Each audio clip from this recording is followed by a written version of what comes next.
우리의 몸을 잘 살펴보면 겉으로 드러나는 외상이 있을 때는 그것을 보고 고치고는 합니다. 그러나 우리의 몸에 우리의 내장이 어떻게 잘못되고 있는지, 어떤 병이 있는지를 잘 모를 때 우리는 건강검진을 통해서 그 안에 있는 여러 의료 기구들을 사용하여 내시경이라든지 이런 도구들을 사용하여 우리의 내장이 어떤지 보고 치료하려고 합니다. 사람이 병에 걸리게 되면 의사에게 진료를 받고 또한 의사와 상담을 하고 그 병을 어떻게 고칠지 이야기하게 됩니다. 그리고 여러 가지 약물을 쓰거나 아니면 수술을 통해서 우리의 병의 원인을 찾아내고 이후 그 증상이 더 악화지지 않도록 치료를 하곤 합니다. 치료한다라는 그 말에는 병의 원인을 완전히 제거한다라는 그러한 의미가 있습니다. 예를 들어서 암에 걸린 환자가 있을 때 그 암에 걸린 환자의 모든 나쁜 종양들을 없애고 또한 환자가 힘들어한다고 해서 부분만 치료하는 의사는 없을 것입니다. 올바른 의사라면 환자가 아무리 힘들다 한다 할지라도 종양의 뿌리까지 나쁜 부위까지 다 제거하여서 환자가 건강을 회복하게 하는데 힘을 쓰게 할 것입니다. 오늘 본문 1절에 보니 하나님께서는 우리를 치료하시는 하나님이시며 우리는 환자라고 그렇게 얘기를 하고 있습니다. 하나님께서는 이스라엘 백성들을 치료해 주시겠다라고 하십니다. 치료한다라는 의미에는 두 가지 의미가 있습니다. 첫 번째는 이스라엘 백성들이 병에 걸렸다라는 의미가 있고, 두 번째로는 병에 걸린 이스라엘 백성들을 방치하지 아니하고 다시 건강하게 회복시켜 주겠다라는 그러한 의미가 있는 것입니다. 의사이신 하나님께서는 중병에 걸린 이스라엘 백성들을 치료하기 위해서 이스라엘 병에 대해서 진단하시고 병의 원인을 밝혀 주시고 있습니다. 1절 말씀입니다. 1절 말씀을 제가 한번 읽어보겠습니다. 내가 이스라엘을 치료하려 할 때에 에브라임의 죄와 사마리아의 악이 드러나도다. 그들은 거짓을 행하며 안으로 들어가 도둑질하고 밖으로 떼지어 노략질하며 라고 기록되어 있습니다. 이스라엘 백성들의 병의 원인이 무엇입니까? 그것은 죄와 악이며 안으로는 도둑질과 밖으로는 노략질이라고 말씀을 하고 있습니다. 하나님께서는 이스라엘 백성들의 죄를 보시면서 그들이 겉과 안 어디 한 군데 온전한 것이 없다라고 진단을 하십니다. 북이스라엘 백성은 여로보암 1세 왕으로부터 시작된 우상 숭배로 인해서 하나님을 멀리 떠난, 그리고 하나님 앞에서 우상을 섬기는 그러한 간음죄와 영적인 간음죄와 같은 범죄를 저질렀습니다. 하나님을 떠난 이스라엘 백성들은 하나님을 향해 거짓 행동하고 또한 하나님의 것을 도둑질하고 남의 것을 노략질하는 그러한 패역한 민족이 되고 말았습니다. 그럼에도 불구하고 하나님께서는 이스라엘 백성들의 병을 치료하시기 위해서 그들을 찾아오고 계십니다. 그러면서 2절 말씀에 보니 하나님께서는 그들의 악을 기억하고 있었다라고 말씀을 하고 있습니다. 그런데 하나님께서 이스라엘 백성들의 악을 기억하고 있음에도 불구하고 그들은 그것조차 모르고 있다라고 얘기를 하고 있습니다. 자신들이 죄악을 지었음에도 불구하고 하나님은 모르실 것이다라고 착각하고 있다라는 것입니다. 그렇기에 하나님께서는 이스라엘 백성들이 올바로 돌아오기를 바라고 계신다라는 것입니다. 창세기 3장에서 아담과 하와가 선악과를 먹고 하나님이 오시는 말씀을 듣고 하나님이 찾는 소리에 대답하지 않는 장면을 우리는 잘 알고 있습니다. 하나님께서 에덴 동산에 오셔서 아담을 부르시며 내가 어디 있느냐라고 물으시는 것은 하나님께서 그가 정말 아담과 하와가 어디 있는지 몰라서 부르시는 것이 아니라 하나님이 그들을 분명히 찾고 있다라는 것을 우리들에게 알려주고 있다라는 것입니다. 사람의 행위가 하나님의 얼굴 앞에 그대로 드러나 있게 된다라는 사실입니다. 그렇기에 우리는 하나님 앞에서 살아갈 때에 하나님 앞에서 어떤 생각을 하느냐, 하나님에 대해서 어떤 인식을 하느냐에 따라서 우리의 삶의 태도와 방향이 바꾸어지게 될 것입니다. 하나님을 믿지만 영이신 하나님이기 때문에 내 눈에 보이지 않는다라고 생각하며 하나님을 의식하기보다 사람을 의식하며 살아가는 그러한 대표적인 경우가 호세아서의 시기와 비슷한 요나라고 할 수 있을 것입니다. 요나는 하나님의 선지자로서 하나님의 명령을 받아 니느웨로 가라라는 명령을 어기고 다시스라는 곳으로 내려갔습니다.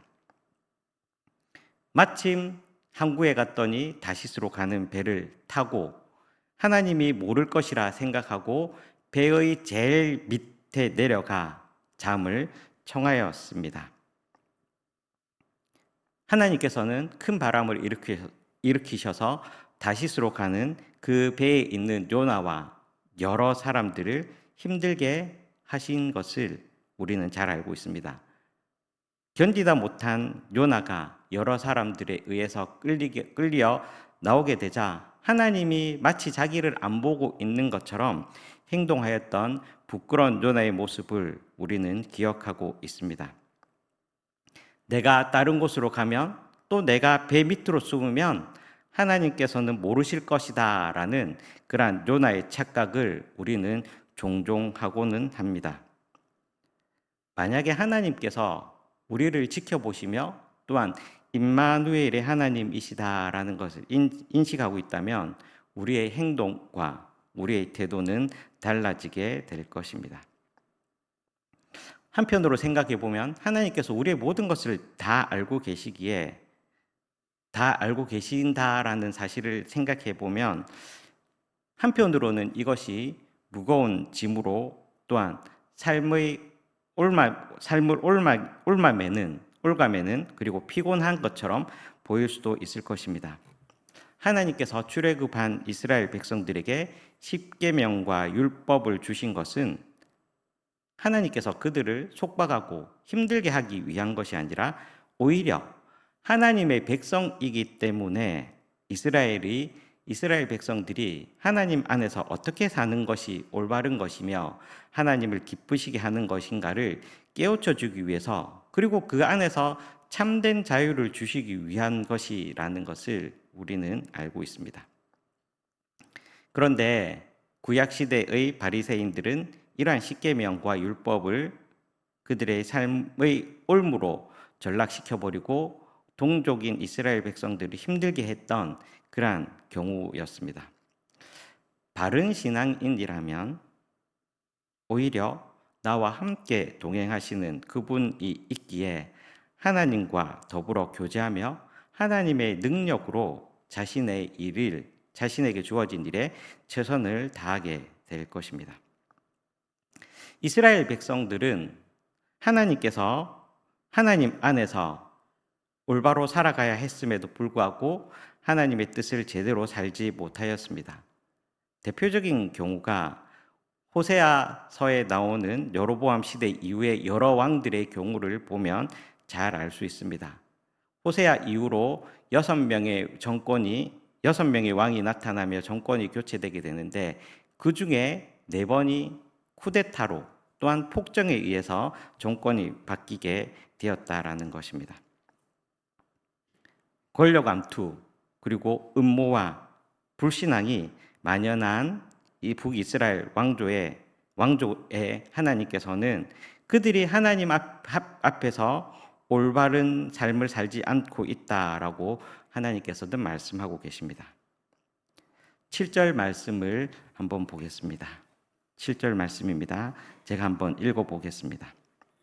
그들이 다 화덕같이 뜨거워져서 그 재판장들을 삼키며 그들의 왕들을 다 엎드러지게 하며 그들 중에는 내게 부르짖는 자가 하나도 없도다 라고 말씀을 하고 있습니다. 여러 번의 쿠데타와 음모와 또한 정권이 바뀌는 와중에 하나님 앞에 부르짖는 자가 하나도 없다라고 하나님께서는 단식하고 있다라는 것입니다. 바꾸어 말하면 이 단식 속에는 인간에 대한 이스라엘 백성들에 대한 하나님의 사랑이 얼마나 큰지를 새삼 깨닫게 해주는 그러한 말씀이라고 할 수 있을 것입니다. 어떠한 순간에서라도 만약에 이 백성들이 또 이 왕들이 하나님 앞에 간구했다면, 하나님 앞에 엎드렸다면 하나님께서는 이들을 구원해 주실 의향이 있었다라는 것입니다. 하나님께서는 이처럼 이스라엘 백성들과 왕들을 괴롭히기 위한 것이 아니라 그만큼 사랑하고 있었다라는 것입니다.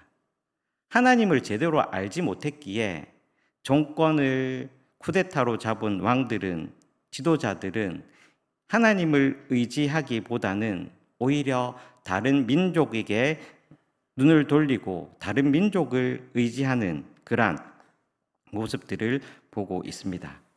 10절 말씀을 제가 한번 읽어보겠습니다. 이스라엘의 교만은 그 얼굴에 드러났나니 그들이 이 모든 일을 당하여도 그들의 하나님 여호와께로 돌아오지 아니하며 구하지 아니하는도다. 에브라임은 어리석은 비둘기 같이 지혜가 없어서 애굽을 향하여 부르짖으며 앗수르로 가는도다. 아멘. 이스라엘 백성들은 하나님 앞에 교만하였기에 하나님을 구하지도 아니하고 하나님께 돌아오지도 아니하였습니다. 그러기에 그들은 이집트로 돌아가며 또한 앗수르로 눈을 돌리는 어리석음을 범하고 말았다라는 것입니다. 호세아서 7장을 보고 있지만 호세아서 7장 앞에 있는 6장 말씀에는 호세아는 이스라엘 백성들에게 하나님께로 돌아가자라고 강력히 권면하고 있는 것을 우리는 1절 말씀을 통해서 볼 수 있습니다. 하나님께서 이스라엘 백성들을 간절히 하나님께로 돌아오기를 바라고 계심에도 그들은 자기의 생각대로, 자기의 의지대로 하나님을 바라보지 아니하고 오히려 주변 강대국에 눈을 돌리고 의지하고 있는 것을 하나님께서는 안타깝게 여기고 계신다라는 것입니다. 오늘 하나님께서는 이스라엘 백성들의 죄악을 드러내시면서 그들의 잘못을 지적하고 있습니다. 이렇게 얘기하고 있는 것은 하나님께서 이스라엘 백성들을 징벌하고 또한 그들을 멸하기 위해서가 아니라 오히려 그만큼 하나님을 찾고 하나님께로 돌아오고 하나님을 구하기를 바라는 심정으로 호세아를 통하여 오늘 이렇게 우리들에게 말씀해 주고 있는 것입니다. 하나님께서는 오늘 이 시간에도 우리를 치료해 주기 위해서 오시고 있다라는 사실을 잊지 말아야 할 것입니다. 치료하는 과정에서 환부를 도려내는 그러한 아픔을 동반할 수도 있을 것입니다. 약이 쓸 수도 있을 것입니다. 그렇지만 이 아픔을 통해서 우리는 하나님께로 돌아가는 완전한 회복을 누릴 수 있게 될 것입니다.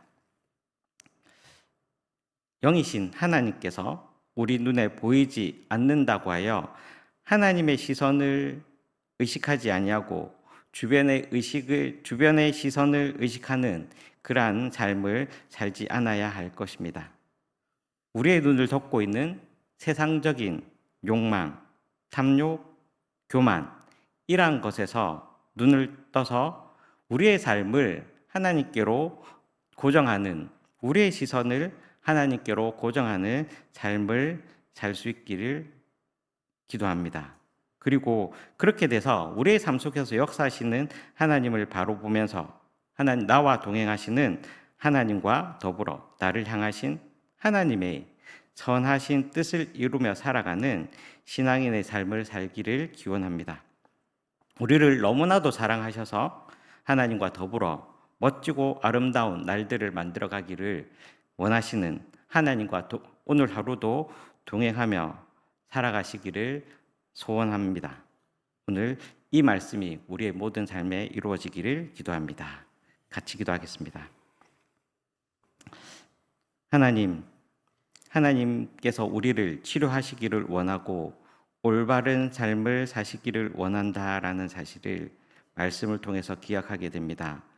오늘도 우리의 시선을 하나님께로 향하고 또한 눈에 보이지 않는 하나님이라 할지라도 우리 곁에서 우리에게 말씀하시며 하나님을 구하기를 바라시는 그 하나님을 의지하며 살아가는 하루가 되도록 인도하여 주시옵소서. 하나님, 이 새벽에 나올 때에 예물을 구별하여 올려드립니다. 이 헌금에 쓰인 기도 제목들이 하나님 안에서 선하고 올바르게 이루어지도록 인도하여 주시옵소서. 하나님, 오늘 우리가 하나님 안에서 살아갈 때에 직장에서, 일터에서, 사업체에서, 학교에서 살아갈 때에 하나님과 동행하는 그러한 귀한 삶을 살아갈 수 있도록 인도하여 주시옵소서. 세상 곳곳에서 터지고 있는 전쟁을 주님 안에서 종식시켜 주시고 평화의 영으로, 평화의 하나님으로 임재하시는 그러한 귀한 하루가 되도록 인도하여 주시옵소서. 이제는 우리 주 예수 그리스도의 은혜와 하나님 아버지의 사랑과 성령의 교통하심이 하나님께로 시선을 향하고 하나님을 늘 찾으며 하나님과 동행하기로 다짐하는 모든 성도들 위해, 예배를 위하여 수고하는 모든 손길들을 위해, 교회를 위하여 헌신하는 모든 손길들을 위해 이제로부터 영원토록 함께 하시기를 간절히 축원하옵나이다. 아멘. 이 시간 우리 하나님께